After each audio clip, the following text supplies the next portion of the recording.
오늘 하나님께서 우리에게 주시는 말씀은 신약 사도행전 7장 17절에서 38절 말씀입니다. 제 성경으로 신약 197면에 있습니다. 사도행전 7장 17절에서 38절 말씀을 한 절씩 교독하겠습니다. 하나님이 아브라함에게 약속하신 때가 가까우매 이스라엘 백성이 애굽에서 번성하여 많아졌더니 그가 우리 족속에게 교활한 방법을 써서 조상들을 괴롭게 하여 그 어린 아이들을 내버려 살지 못하게 하려 할세.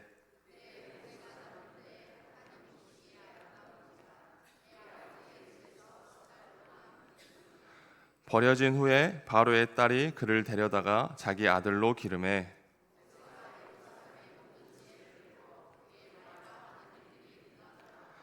나이가 40이 되매 그 형제 이스라엘 자손을 돌볼 생각이 나더니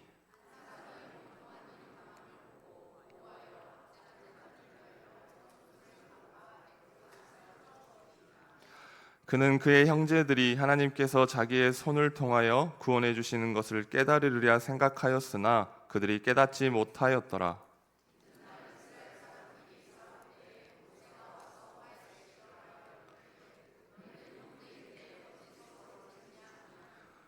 그 동물을 해치는 사람이 모세를 밀어뜨려 이르되 누가 너를 관리와 재판장으로 우리 위에 세웠느냐?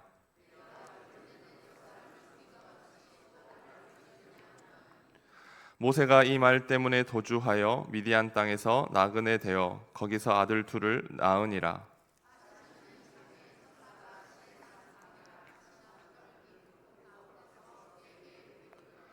모세가 그 광경을 보고 놀랍게 여겨 알아보려고 가까이 가니 주의 소리가 있어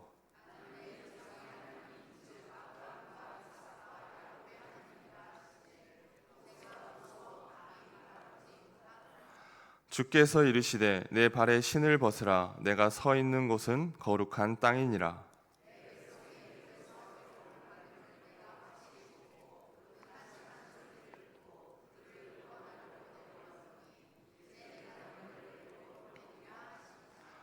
그들의 말이 누가 너를 관리와 재판장으로 세웠느냐 하며 거절하던 그 모세를 하나님은 가시나무 떨기 가운데서 보이던 천사의 손으로 관리와 속량하는 자로서 보내셨으니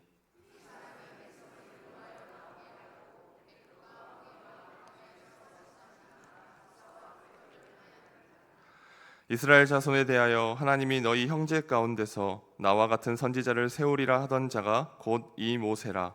시내 산에서 말하던 그 천사와 우리 조상들과 함께 광야 교회에 있었고 또 살아있는 말씀을 받아 우리에게 주던 자가 이 사람이라. 아멘.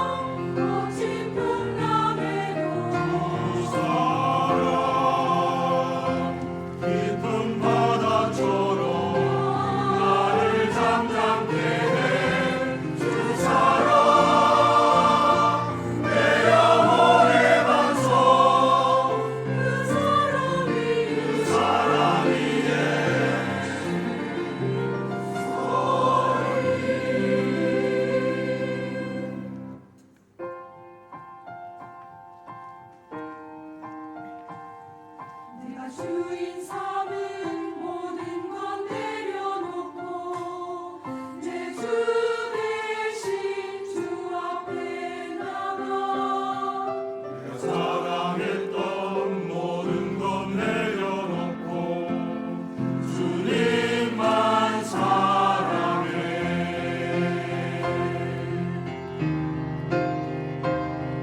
내가 주인 삼은 모든 건 내려놓고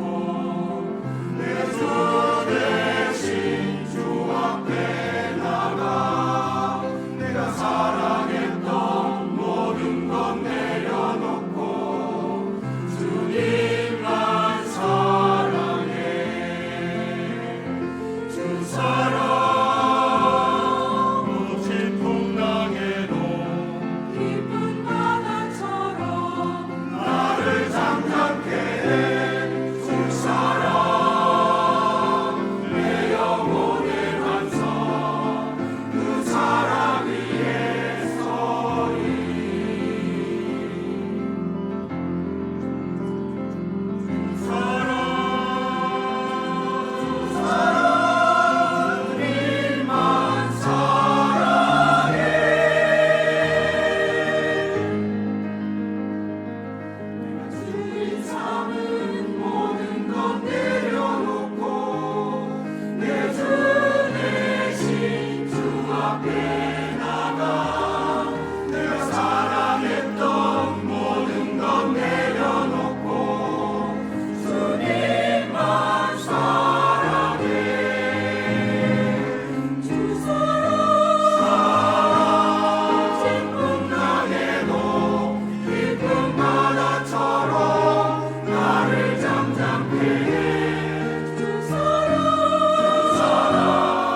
잘 오셨습니다. 우리 옆에 계신 분에게 평안하세요 인사 한번 했으면 좋겠습니다.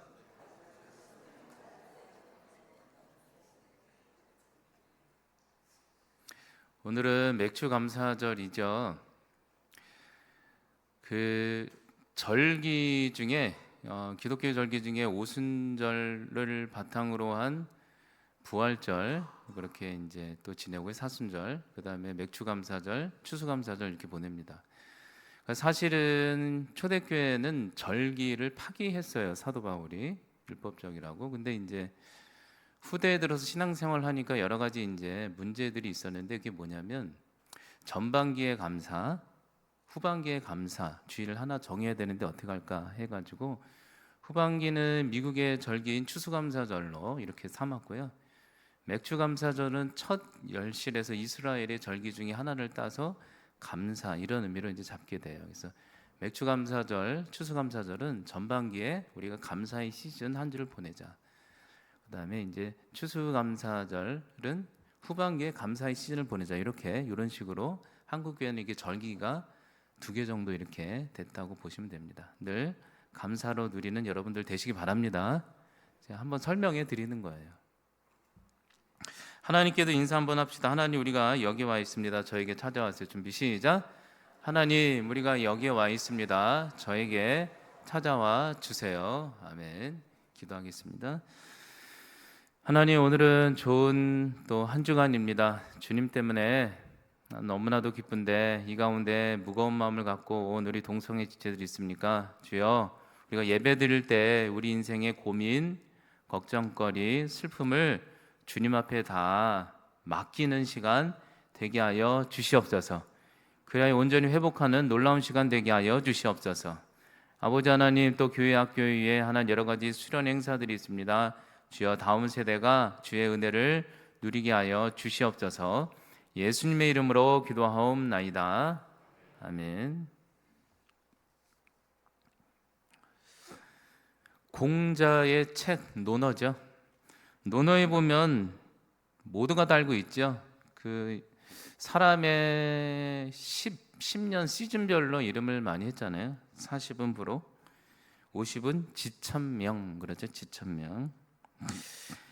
이 지천명이라는 뜻은 사람의 나이가 50이 넘어가면 신기하게도 인생의 조급함은 점점 사라지게 되고 내 힘으로 내 인생이 안 된다는 것을 알게 되어 비로소 그 나이대가 되면 하늘의 때, 구원의 때와 명령을 기다리며 순종할 줄 아는 나이가 된다라고 해서 지천명 그러죠. 하늘의 뜻을 안다. 여러분, 이처럼 여러분들도 나이가 들어가면서 비로소 하나님의 때, 하나님의 구원의 때를 기다릴 줄 알며 그분의 뜻에 순종하며 살아가십니까? 여전히 조급한 마음으로 혼자 속상해하지는 않습니까? 다 인생에는 때가 있다는 것이죠. 구원도 때가 있다는 것이죠. 오늘 말씀을 보겠습니다. 오늘 성경에서도 스데반 집사님은 종교 지도자들 앞에 하나님께서 아브라함에게 약속했던 인생의 구원의 때가 우리 가운데 다가왔음을 모세라는 얘기를 통해, 유명한 모세라는 얘기를 통해 설명해 주고 있는 내용입니다. 구원의 때가 다가왔다. 17절은 그래서 모세 얘기를 통해 이렇게 시작하고 있어요. 하나님이 아브라함에게 약속하신 때가 이제 가까웠는데, 18절에 요셉을 모르는 세왕 애굽왕 이 사람들, 주의 백성들을 핍박할 그쯤에 20절에 그때 모세가 났는데 하나님이 보시기에 아름다운지라 그의 아버지의 집에서 3달 동안 길렀더라. 이렇게 시작하고 있습니다. 여러분, 이렇게 하나님은 이스라엘 백성, 우리가 세상의 애굽으로부터 박해를 당하고 힘들 즈음에 그들을 구원하기 위해 약속하신 하나님의 때에, 구원의 때에 모세를 필연적으로 이 땅에 보내주시는 하나님에 대해서 설명하고 있죠. 그리고 그 모세를 바로의 딸로부터 애굽의 모든 지혜를 배우게 하셨다는 것이 먼저의 내용입니다. 하나님이 모세를 구원하기 위해 열심히 준비했다, 이걸 설명하고 있는 거죠. 여러분, 그런데 문제 상황이 발생하죠. 그렇게 준비하고 보냄받은 모세가 이것이 무슨 큰 일이란 말입니까? 23절에 이런 일이 있어요. 하나님이 열심히 준비하고 파송했는데 이런 일이 생긴 거예요. 그의 나이 모세가 40이 될 때, 이때가 문제인데 그 형제 이스라엘 자손을 돌볼 생각이 나더니 자의식이 생기더니 한 사람이 원통한 일을 당함을 보고 보호하여 압제받는 자를 위해서 원수를 갚아 애굽 사람을 모세가 쳐 죽이게 실수하게 되니라. 여러분, 모세의 나이가 40이 되자 비로소 그는 자신의 백성을 돌아볼 수 있는 자아의식, 선한 의식이 생겼다는 거예요. 근데 여러분, 이것이 문제 발단이었다는 거예요. 오히려 그 자신의 그 앞선 열정으로 인해 백성들을 구원하려 자신의 힘으로 달려들다가 생각지 못하게 사람을 죽이며 살인자가 되어 그대로 허무하게 광야로 쫓겨나게 되었다. 모세의 얘기를 준비하고 있지. 하나님이 준비했는데 이게 무슨 일이야? 모세가 자신의 의지와 열정, 의협심으로 사람을 죽여 사고를 쳤다. 그래서 광야로 쫓겨났다. 이 내용이죠. 여러분, 이 사건은 우리가 보기 얼마나 비극적이고 절망적입니까? 여러분, 이렇게 하나님의 때에 준비하신 사명자를 보냈는데 그가 광야에서 버려졌으니 이제 하나님께서 지금까지 공들인 인생의 작전은 완전한 이번에는 작전 실패인 것은 아닌가요? 완전 작전 실패죠. 여기까지 보면. 여러분, 우리도 그렇지 않습니까? 우리도 누군가를 구원하기 위해 그렇게도 애쓰고 힘쓰며 노력하며 살아왔는데도 불구하고 오히려 자신의 바람과는 너무나도 다른 길로 내 인생이 펼쳐진다면, 흘러간다면 어떻게 생각이 들어요? 아, 이번 생은 정말 아닌가 보다, 망했나 보다. 아, 하나님도 야, 이거 내 인생 못 고치겠다. 이거 어떡하냐. 나 좋은 일로 지금까지 살았는데. 자신의 인생 전체가 완전한 실패인 것처럼 느껴지지 않으십니까? 그런 적 없으세요? 여러분, 그렇다면 여기까지의 문제 상황을 제가 설명했어요. 이 문제 상황, 삶의 문제 상황 속에서 계속해서 한번 우리 말씀을 봅시다. 그렇다면 왜 하나님은 그토록 공들여서 준비했던 모세를 그의 나이 한창일 때 40세에 광야로 몰아내고 쫓아내야 했을까? 왜 이렇게 쫓겨나야 돼? 한창인데. 여러분, 그 이유가 무엇이에요? 26절에 이렇게 그 배경을 설명하고 있어요. 이튿날 이스라엘 사람끼리 서로 싸울 때 모세가 와서 백성들을 화해시키려고 하여 이르되 너희 형제인데 너희가 어찌 서로 싸우고 해치려고 하니? 27절에 그 동물을 해치는 사람이 모세를 밀어치며 모세에게 얘기하되 너가 어젠 애굽 사람을 죽이더니 또 이번엔 우리까지 죽으려고 하니? 하면서 모세를 밀어내서 광야로 쫓겨났더라. 여러분, 사람의 나이 40, 노너의 40은 부록이라고 그러죠. 40이 되면 유혹도 많아지고 생각이 많아져서 유혹을 조심하라는 얘기죠.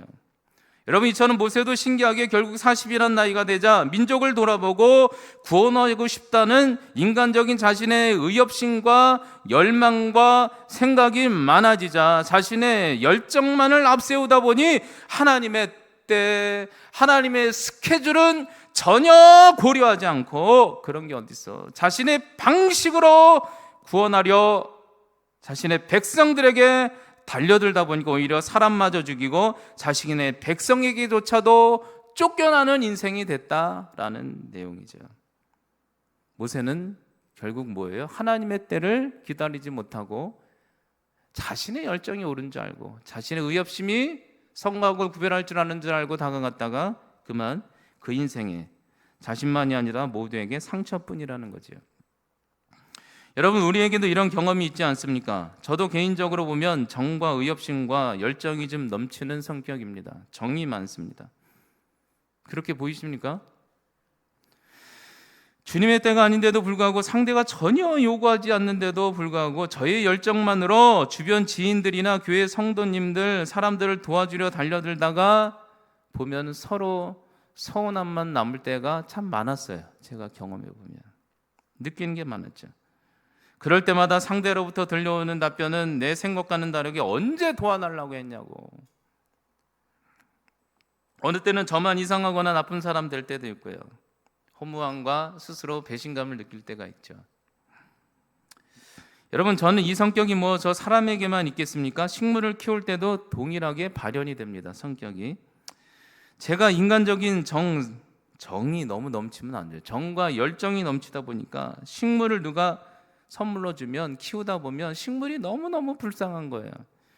불쌍할 때마다 물 줄 때가 안 됐는데 또 물을 주고 또 물을 주고 또 물을 주다 보면 뿌리가 다 썩어서 죽어요. 그래서 신기하게 식물이 제 손만 닿으면 완전 저승사자예요. 그냥 다. 때 우리가 요즘 다육이 많은데 그냥 다육이 불쌍하잖아요. 그렇게 저를 조심하셔야 돼. 여러분, 제 얘기가 이 얘기가 뭐냐? 우리가 하나님의 때가 아직 아닌데도 우리의 열정만으로 우리가 구원해 보려고 남편, 아내, 자녀, 사역 현장에 다가간다고 과연 구원했느냐 이거예요. 오히려 사고만 치지. 상대도 준비 안 됐는데 때가 있다는 거죠. 모세는 인간적인 자기 의협심과 열정만으로 자신만 믿었죠. 자신의 방식으로 하나님의 때를 기다리지 못하고 구원하려 달려갔다가 엄한 사람도 죽이고 모두에게 쫓겨난 인생이 된 거죠. 기다림의 훈련. 인생이 50이 넘어가면 지천명 깨닫기 시작하는 거죠. 안 되는구나. 여러분, 그래서 계속해서 봅시다. 결국 모세는 이 사건으로 인하여 과연 어떻게 되었나. 29절에 이렇게 됐잖아요. 모세가 이 말 때문에 큰일 났다. 도주하여 미디안 땅이라는 게 아주 끝 땅을 말하는 거예요. 우리나라로 말하면 거제도쯤을 말하는 거죠. 그런 표현으로 미디안 광야를 갔지만 그렇게 표현하는 거죠. 미디안 땅에서 홀로 나그네가 되어 거기서 아들 둘을 낳았는데 이름이 게르손과 엘리에셀을 낳았다. 출애굽기에는 등장하죠. 여러분이 이렇게 그는 그 인생에 하나님의 때를 기다리지 못하고 자신의 방식으로 나갔다가 결국 그의 백성들과 애굽 사람들로부터도 쫓겨나서 인생의 처절한 밑바닥 광야에서 아주 평범하게 십보라와 결혼하고 애도나여 게르솜, 완전히 철저한 나그네 인생이 된 거예요. 모세가요, 오죽하면 내 첫째 이름 뭐라고 줬냐면 게르솜. 너는 철저한 외로운 나그네다 이거예요. 애를 볼 때마다 머리를 쓰다듬으면서 나그네야 넌. 그냥 자기죠 자기. 인생 너 깨달아야 돼. 나그네다 인생 너. 아빠 이게 사고 쳤다.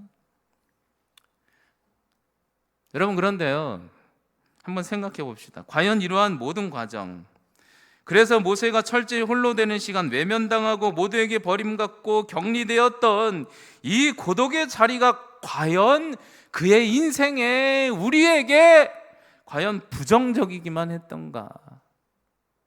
홀로 되는 시간, 외로움, 버림받음. 신학자 폴 틸리히 유명한 말을 했죠. 외로움과 고독은 구별할 줄 알아야 된다. 외로움은 내가 타자에서 당하는 것, 혼자 있는 것 자체가 그래서 고통이라면 고독은 수동이 아니라 능동이죠. 자기가 선택하는 것. 그래서 더 나아가 고독은 사람을 성숙하게 하는 단어이다. 외로움과 고독은 틀린 거죠. 여러분들은 고독을 즐겨 하십니까? 한국 분들은 막 고독 너무 싫어하죠. 막 그냥 어떤 모임이라도 끼려고. 인생이 성숙해지면요, 혼자 있는 게 같이 있어도 좋고 혼자 있는 것도 좋고, 혼자 있는 게 좋으면요 같이 있을 때도 다른 사람 불편해하지 않죠. 고독. 여러분, 모세는 그 고독의 광야의 자리 40년 동안 모두에게 살인자여, 인생의 실패자여, 손가락질 당하고 인생의 밑바닥 속에 그는 과연 뭐를 느꼈을까? 비로소 느낀 게 있어요. 그게 뭐예요? 나란 존재, 나만이 아니야. 모든 인생은 나그네 안개와 같구나. 그리고 내 힘과 열정으로 다가가 봐야 나도 구원 못하고 사람도 구원 못하는데 내가 오지랖 괜히 그랬나 보다. 가만히 있어도 되는 것을. 모세는 비로소 이 고독의 자리에서 철저한 겸손을 알게 되고 하나님 거기서 그의 기와 자랑을 꺾으시고 다듬어 가죠. 고독은 우리를 성장시키는 거예요. 성장. 여러분, 모세는 이런 철저한 실패의 자리, 고독의 자리에서 광야라는 인생의 학교에서 그는 철저한 하나님으로부터 자신의 무능도 깨달았고 성장도 배웠고 내 힘과 방식을 내려놓는 겸손을 배우게 되는 거죠. 진정한 겸손. 나로서는 방식이 없구나. 여러분, 그렇다면 여기서 아주 중요한 질문을 해봅시다. 하나님의 입장에서 구원의 사역을 그렇게 준비해서 파송했는데 실수한 이 모세를 향해, 실패한 모세를 향해 하나님은 그래서 이 스토리를 그대로 폐기처분하셨을까? 오늘 성경은 그것이 아니라고 얘기하죠. 만약에 그것이 아니라면 과연 여전히 하나님께서 모세와 우리의 인생을 아직도 사랑하시고 절대 포기하지 않은 거라면 과연 오늘 하나님은 모세와 우리에게 어느 때 찾아와서 우리를 진정 구원하시겠다고 말씀하고 계시는가? 구원의 도구로 사용하시겠다고 말씀하고 계시는가? 진정 하나님의 구원의 때는 언제인가? 그것에 대해서 30절에 이렇게 얘기하고 있는 거예요. 보세요. 좀 어렵지만 어려운 얘기는 아니에요. 드디어 40살이 되고 그 뒤 40년이 참해. 요 참에는요 꽉 시간이 찼다 이거예요. 80이 될 때 천사가 시내산 광야의 평상시의 자리에서 가시나무 떨기 불꽃 가운데서 그에게 보이거늘 모세가 그 광경을 보고 놀랍게 여겨 알아보려고 가까이 가니 주의 소리가 있어.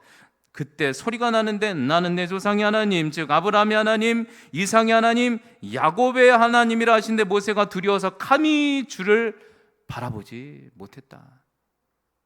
여기서 저는요 중요한 단어가 둘이라고 생각해요. 떨기나무 하나는 살아있는 자의 하나님, 예전에 설명했죠.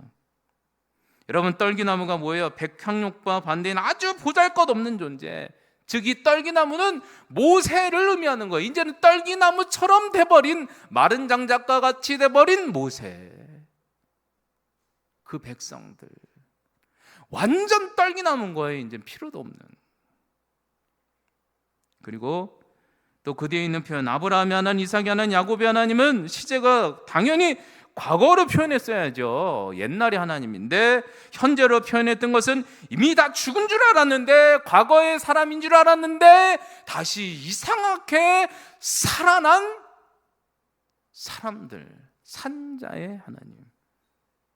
여러분, 즉 요약하면 하나님이 모세와 우리를 찾아오시는 약속의 때, 구원의 때는 놀랍게도 우리가 젊은 시절 세상의 왕궁에서 자신이 넘치고 힘이 넘치고 열정이 있고 공과 사를 정확하게 구별하는 그때 찾아오는 것 같은데 절대 그때가 아니라는 거예요. 그때가 어느 때예요? 모세처럼 완전히 나이가 80이 돼서 이제는 겸손 자체를 넘어서 자신의 모습이 아무런 쓸모없는 가시떨기처럼 장작처럼 느껴질 때, 그리고 이제는 지금까지 아무리 노력했어도 내 힘으로 안 된다는 것을 철저히 끝이라고 깨닫는 그 순간에 자신의 인생에 대한, 자신에 대한 가망과 소망도 완전히 사라질 그때, 오로지 이제는 주 앞에 두 손 들을 준비가 됐을 그때에 비로소 그 약세기 때에 성령 하나님이 마른 장작과 같은 떨기나무와 같은 모세와 우리에게 찾아와서, 그때는 와, 이 타버려야 되는데 안 타요. 안 타면서 그를 통해, 우리를 통해 죽은 줄 알았던 내 삶과 자녀와 가정과 현장을 다 살려낸다는 거죠. 여러분, 믿으시기 바랍니다. 기독교 신앙은요, 내가 열심히 해서 구원받는 게 아니에요. 내가 완전히 내려놨을 때, 지천명, 그때 하나님이 구원했다라는, 찾아와서 내가 역사할 거야. 왜요? 하나님만이 사랑의 하나님이고 널 사랑하는 걸 영광받기 위해서. 여러분, 인생 돌아보시기 바랍니다. 우리가 그렇게 힘 있을 때 하나님 기도했다고 찾아오셨습니까? 지독할 정도로 그냥 인생이 이것도 안 되고 저것도 안 되고 완전히 안 돼서 아유 그냥 이번 생은 끝인가 보다 할 때 참 기분 나쁘게 그때 찾아오셔요. 아닌가요? 질문하지 말아요. 좀 어지간히 하시지. 여러분, 그래서 대다수의 훌륭한 목사님들을 보세요. 참 다들 하나같이 말을 그렇게 못하셔요. 훌륭한 목사님들. 인간적으로 보면 마른 막대기 같은 분들을 하나님은 그렇게 고르셔요. 그래서 저는 말을 잘하느냐? 저도 그렇게 말을 잘하지는 않는데 전에 섬기던 교회 원로 목사님이 계셨어요. 낙겸일 목사님이라고 유명하신 목사님이시죠. 참 저랑 친해서 이뻐해 주셨는데 저를 마지막 뽑은 교역자라고 참 이뻐해 주셨어요. 집에도 자주 가고요. 한 번은 저에게 자신의 과거의 얘기를 해주시는 것입니다. 말씀해 주시기를 자신은 젊은 시절 설교를 포함해서 말도 하도 못해서 청빙에 갔다는 교회가 한 군데도 없었대요. 옛날에는요 그 청빙이 어렵지 않았대요. 그런 데도 없었대요. 그런데 한 번은요 그렇게 기도를 했는데 인천에 있는 주한장로교회에서 그 당시에는 완전히 시골이었는데 논밭이었는데 주한장로교회가 연락이 왔는데 목사님의 설교를 이미 못하는 것을 이미 소문이 다 알아서 다 알고 있다고. 근데 성품이 좋다는 얘기를 듣고 청빙위원회에서 새벽에 부임 설교를 하는데 새벽에 부임 설교를 하기로 했다고 새벽에 오라고 했다는 거죠. 왜냐하면 새벽 예배 성도님들도 별로 안 오니까 웬만하면 청빙위원회만 있으니까 통과될 거라고. 실화예요, 실화. 나경 목사님 지금 막 가슴은 뜨겁지만요 이 언어를 보면요 잘 안 들려요. 아셔요? 안 들려요. 그러니까 본인도 굉장히 괴로웠던 거죠. 그런데요 그리고 나서 그 말을 철썩 믿고 나경 목사님이 그 말을 믿고 부임 설교하시러 정말 새벽에 주한 장로교회에 갔다고 합니다. 막 논밭이었죠 그 당시엔.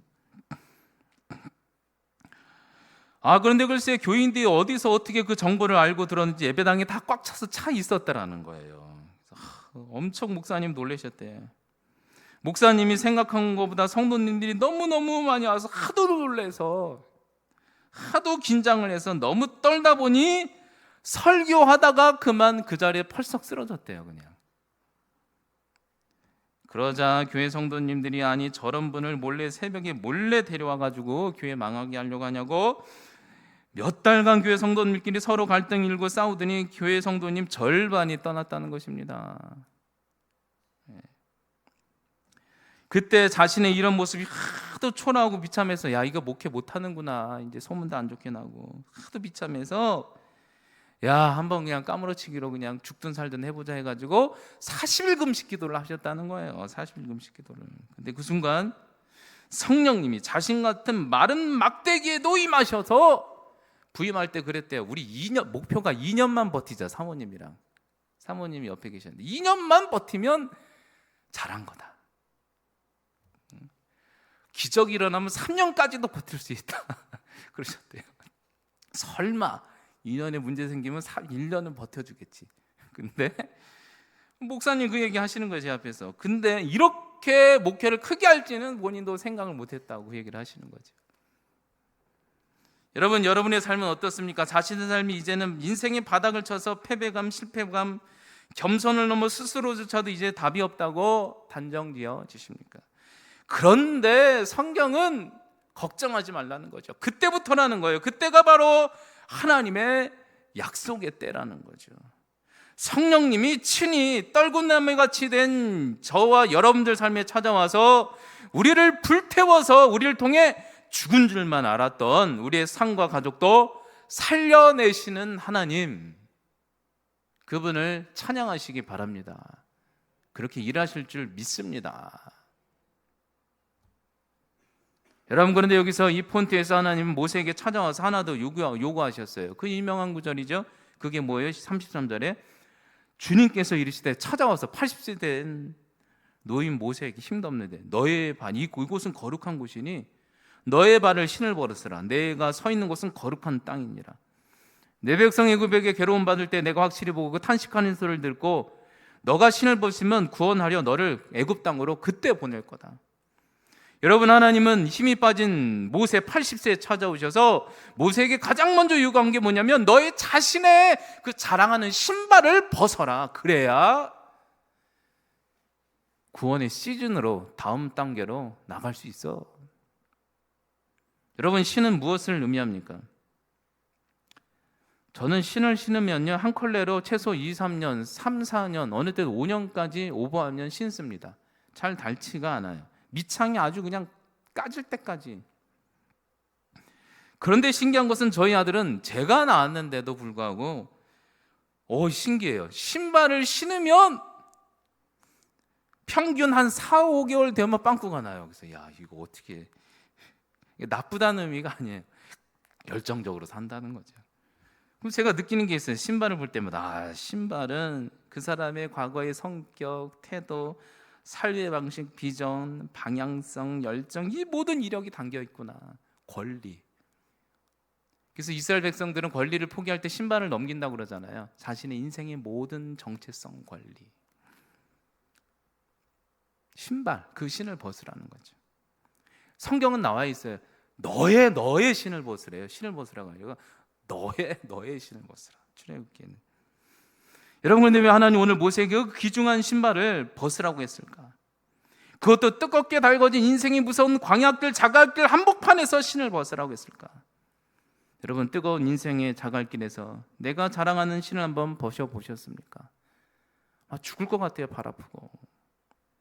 그래서 우리는 지금까지 죽을 것 같아서 자신이 자랑하는 그 이력과 자랑하는 신발만을 믿고 그토록 우리가 추구하는 세상의 꿈을 이루겠다고 인생의 뜨거운 길을 여기저기 분주하게 밤낮 뛰어보았지만 결국 여러분은 우리 인생 가운데 남은 것이 뭐예요? 모세처럼 인생의 광야에 홀로 서 있는 거죠. 남은 게 없어요. 그때 하나님이 얘기하는 거예요. 이곳은 거룩한 땅이라. 왜 거룩해? 하나님의 임재가 있는 곳은 거룩한 곳이에요. 이곳은 거룩한 땅인데 이 고독의 자리에서 주님이 찾아와서 요청하는 거예요. 너의 과거에 너를 보호하던 너의 모든 세상에 신을 벗어버리고 너는 이제 나와 함께 나에게 맡기고 한번 동행하면 어떨까? 내가 그 다음 시즌은 푸른 초장으로 죽은 줄 아는 하나님으로 믿던 영혼들을 산자의 하나님으로 믿는 그런 구원의 시즌으로 나와 함께 가보면 어떨까 요청하는 거죠. 여러분들의 신을 내려놓으시기 바랍니다. 하나님 그렇게 인도해 가실 거예요. 그래서 오늘 스데반은 이렇게 설교를 마무리하는 거죠. 37절에 38절에 집에서 읽어보시고요. 너무 구절을 많이 읽었으니까. 이 내용이 뭐냐면 모세의 진정한 실체는 누구냐면 예수 그리스도라는 거죠. 삶이 무너진 자리, 이스라엘이 무너진 자리, 가정이 무너진 자리, 이미 힘이 없다고 하는 그 자리에 약속하신 그때 친히 예수님께서 찾아오셔서 저와 여러분들의 인생을 회복하실 거라고 마른 장작과 같은, 그래서 도구로 사용하실 거라는 약속이라는 거죠. 여러분, 이 말씀 꼭 믿으시기 바랍니다. 지금까지 달려온 길이 너무 힘들고 아무것도 안 되는 것 같아도 잘 성장한 겁니다. 그때 하나님이 찾아와서 마른 뼈가 막 성령이 오면 마른 뼈도 안 타요. 막 안 탄다잖아요. 막 사람을 살려내는 그런 여러분들, 누군가를 살려내는 이젠 기적의 시즌들을 보내는 여러분들이 되시기 바랍니다. 마지막으로 에브러임 링컨의 지혜라는 영어 책인데요. 그중에 링컨 대통령의 이야기를 소개하겠습니다. 에이브리엄 링컨 대통령은 미국 역사상 가장 존경받는 인물 중 한 사람이었죠. 하지만 그의 인생은 처음부터 영광의 자리가 아니라 실패와 기다림의 연속들이었다고 합니다. 젊은 시절 집안이 가난해서 초등학교를 9개월밖에 다니지 못했고, 그래서 시작한 자파전 사업은 실패해서 그 빚을 갚는데 무려 17년의 세월이 걸렸던 링컨. 그리고 주의원, 상원의원 선거에 무려 40번 이상 낙선했으며 10살의 어머니를 잃었고 20살의 누이 사라를 잃었고 42살의 둘째 아들을 잃었고 53살의 셋째 아들 윌리엄도 잃었던 링컨. 심지어 아내조차도 심각한 평생 우울증에 시달렸던 인물이 링컨입니다. 하지만 그는 많은 이들이 그의 인생은 이렇게 철저한 실패의 인생이라고 평가하던 그 시간들 속에서 오히려 링컨은 고요하게 그의 내면을 준비해 갔다는 것이죠. 그리고 그는 절대 무너지지 않았으며 오히려 그런 시간 속에서 하나님 앞에 자주 대면하며 무릎을 꿇으며 스스로를 낮춰 갔다고 합니다. 결국 그는 마침내 1860년 대통령에 당선되어 미국의 운명을 바꾸는 남북 전쟁 중에 중심으로 노예 해방을 선포했던 자유의 대통령이 되었죠. 구원의 대통령. 그것은 단순한 정치적 결정이 아니라 정의와 신앙, 민족과 약자들을 살리는 구원의 완성의 도구로 사용한 하나님의 스케줄이었습니다. 훗날 어떻게 죽음과 같은 고난을, 삶의 고난을 이겨냈냐는 한 기자의 질문에 링컨은 이렇게 고백했다고 합니다. 제가 읽어드리겠습니다. 하나님의 때는 실패를 지나 찾아오시면 그분은 기다림 속에서 그분의 자녀를 겸손으로 다듬어 가십니다. 그리고 그분의 방식으로 구원을 완성해 가십니다. 사탄은 끊임없이 저에게 포기하라고 말했습니다. 그러나 내 속에 계신 하나님은 고난 속에서도 반드시 너는 승리할 것이라고 말씀해 주셨습니다. 여러분, 여러분의 삶에 약속하신 구원의 때는 과연 언제일까요? 놀랍게도 우리가 철저히 무너진 자리, 그 실패의 자리, 우리가 모든 것을 포기하며 눈물 뒤었던 그 자리에서 주님은 반드시 다시 찾아오신다고 약속하시는 것입니다. 바로 그 약속과 구원의 때, 마른 장작과 같고 이제는 떨기나무와 같이 돼버린 우리에게 값없는 은혜로 진이 찾아오셔서 성령의 불로 태워주셔서 우리를 통해 죽었던 돼지와 가족과 열방과 우리의 삶을 살려낸다고 약속하고 계시는 것입니다. 이 말씀을 믿고 오늘 한 주간도 하나님의 능력 붙들고 보람차게 살아내는 동성애 식구들이 되었으면 좋겠습니다. 기도하겠습니다. 하나님, 오늘 스데반 집사님은 모세를 통해 약속의 구원의 때를 설명하고 있습니다. 주여, 우리 인생이 요즘은 철저히 무너진 것 같고 낮아진 것 같습니다. 실패한 것 같지만 주님 말씀하십니다. 바로 왔다고, 바로 잘 성장했다고. 우리가 모든 것을 내려놓을 때, 우리의 신을 벗을 때 성령 하나님 임재하여 주셔서 이후로는 내 힘이 아니라 성령 하나님이 친히 그 능력으로 사람을 살려낸 우리 동성애 식구들과 가족과 여기 예배드리는 예배자 한 분 한 분들이 되게 하여 주시옵소서. 예수님의 이름으로 기도하옵나이다. 아멘.